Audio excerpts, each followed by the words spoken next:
Depot ಶುರು ಆದಾಗ್ಲಿಂದ ಕೆಲಸನೇ ನಡೆದಿಲ್ಲ. ಕರೆಂಟ್ ಬಿಲ್ ಒಂದು ಕಡಿಮೆ ಬರುತ್ತೆ, ಅದೊಂದೇ ದೊಡ್ಡ ಸಾಧನೆ. ತಯಾರಿ ಇಲ್ಲದೆ ನೀರಿಗೆ ಧುಮುಕಿದ್ರೆ ಸುಮ್ಮನೆ ಮೈ ಕೈ ನೋವು ಅಷ್ಟೆ. ಅಂಥದ್ರಲ್ಲಿ ಇದು ಬದುಕು ಸಾಕು ಅಂತ ನಿನಗನ್ನಿಸ್ದೇ ಇದ್ರೆ ಸಾಕು. ಅದೇ ಹೋರಾಟದಲ್ಲಿದ್ದೀನಿ ದೊಡ್ಡಪ್ಪ. ಕೆಲಸ ಇಲ್ದಿದ್ದಾಗ ಇನ್ನೇನು ಮಾಡಲಿ ಹೇಳಿ, ಹೋರಾಡೋದು ಅಷ್ಟೇ. ಅಗತ್ಯ ಇತ್ತೇನಯ್ಯ. ಸಾಧನೆಯಿಂದ ಏನು ಗಳಿಸಿದ್ರಿ ಅನ್ನೋದಕ್ಕಿಂತಲೂ ಏನು ಬದಲಾವಣೆ ಆಯಿತು ಅನ್ನೋದು ಮುಖ್ಯ.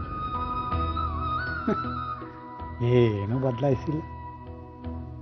ಇರ್ಬೋದಾಗಿತ್ತಲ್ವೇನೋ ನಮ್ಮ ಜೊತೆನೆ ನೀನು ನೀನೇ ಹೇಳ್ಕೊಂಡಿದ್ದರಿದ್ರಲ್ಲ ಮೈ ಮೇಲೆ. ಒಬ್ಬನಿಗೆ ಕೊಡುಗೈ ದಾನಿ ಅಂತ ಸ್ಥಾನ ನೀಡಿ ಇನ್ನೊಬ್ಬನ ದಾನ ಪಡ್ಕೊಳ್ಳೋಣ ಅನ್ನೋ ಸ್ಥಾನದಲ್ಲಿಟ್ಟು ಬದುಕಿನ ಅಭಿವೃದ್ಧಿನ ಔದಾರ್ಯ ಅನ್ನೋ ಕೆಳಮಟ್ಟಕ್ಕೆ ಇಳಿಸ್ಬಿಡ್ತೀರಿ.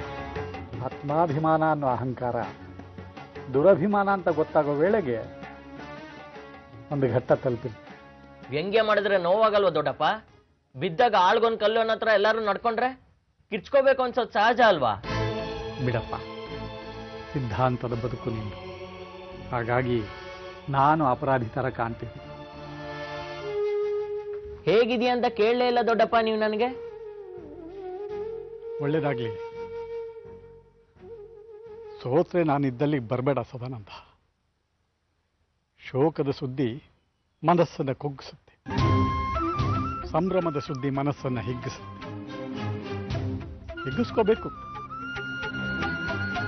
6 ಫೋಟೋಗಳಿವೆ, ಎಲ್ಲ ಕೃಷಿಕರೇ. ತೀರಾ ಹಳ್ಳಿ ಕೊಡೋದು ಬೇಡ. ದಾಮೋದರನ್ನು ಮೀರಿಸಿದವ್ರು ಯಾರು ಇಲ್ವೇನಯ್ಯ. ಅವನಿಗಿಂತ ಡಬ್ಬಲ್ ದುಡಿಯೋದು ಬೇಡ.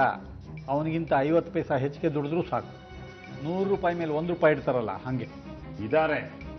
ಮೊದಲನೇ ಮದುವೆ ಆಗಿ ಹೆಂಡತಿನ ಕಳ್ಕೊಂಡಿರೋರು, ಸಾವು ನೋವು ವಿಚ್ಛೇದನ, ಈ ಥರದವರು ಪರವಾಗಿಲ್ವಾ? ಅಯ್ಯ ತೆಗೆ. ನಾನು ಹೇಳೋವರೆಗೂ ನನ್ನ ಮದ್ವೆ ಬಗ್ಗೆ ಆಲೋಚನೆ ಮಾಡಬೇಡಿ. ನನಗೀಗ್ಲೇ ಮದ್ವೆ ಬೇಡ. ಹಠ ನೀವ್ ಮಾಡಿದ್ರೆ ನಾನು ಮಾಡ್ಬೇಕಾಗತ್ತೆ. ಎಲ್ಲ ಒಮ್ಮತಕ್ಕೆ ಬಂದ್ಮೇಲೆ ಕರೆಸಿ ಬರ್ತೀನಿ. ಒಳ್ಳೇದಾಗಲಿ. ಸದಾಶಿವ, ನೀನು ಕೊಟ್ಟಿರೋ ಮಾತು ಉಳಿಸ್ಕೊಳಕ್ಕೆ 2 ವಾರ ಉಳಿದಿದೆ. ಬರ್ತೀನಮ್ಮ ದೇವಿ. ನಿನಗೇನೇ ತಿಳುವಳಿಕೆ ಇದೆ? ಮನೆತನ, ಹಿನ್ನೆಲೆ, ದುಡಿಮೆ ಇದನ್ನೆಲ್ಲ ನೋಡಿ ಮದುವೆ ಮಾಡ್ಬೇಕಾದವ್ರು ನಾವಲ್ವಾ? ನೀನೇನು ಹೇಳೋದು? ವಿಚಾರದಲ್ಲಿ ಆಗಿದ್ದು ಸಾಲದಪ್ಪ. ನೀನು ಏನು ಮಾಡೋದು ಸರಿನಪ್ಪ ಅಂತ ಇಷ್ಟಪಡ್ತಿದ್ದೆ. ಈಗ ಕಾಲೇಜ್ ಮೆಟ್ಲು ಹತ್ತಿದೀಯ. ನಿನ್ನ ಅಭಿರುಚಿ ಬದಲಾಗಿದೆ. ಹೇಳು ದೇವಿ, ಅವಕಾಶ ಕೊಟ್ಟಿದ್ದಾರೆ. ನಿನ್ನ ಬದುಕು, ನಿನ್ನ ಆಯ್ಕೆಗೆ ಸ್ವಾತಂತ್ರ್ಯ ಇದೆ.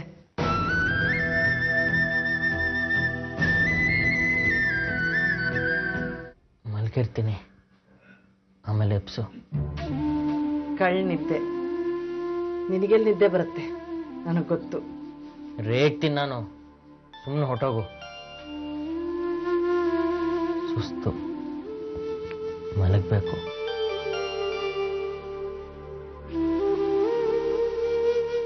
ನನಗೆ ಹಾಲು ಬೇಡಮ್ಮ, ತಗೊಂಡೋಗು. ಹಾಲು ಕುಡಿದ್ರೆ ದಪ್ಪ ಆಗ್ತಾರೆ. ನಾನು ದಪ್ಪ ಆದರೆ ಚೆನ್ನಾಗಿ ಕಾಣಲ್ವಂತೆ.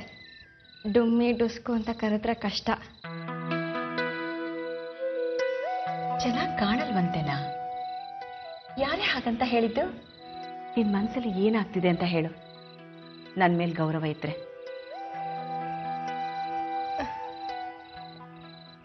ಅಮ್ಮಂಗೆ ಸುಳ್ಳು ಹೇಳೋಕ್ಕಾಗತ್ತಾ?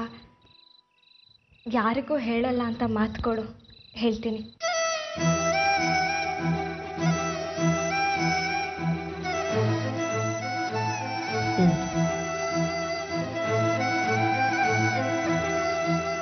ಯಾವ್ದ್ಯಾವುದೋ ಊರಲ್ಲಿರೋ ಹುಡುಗನ್ನ ನನಗೆ ತೋರಿಸೋ ಬದಲು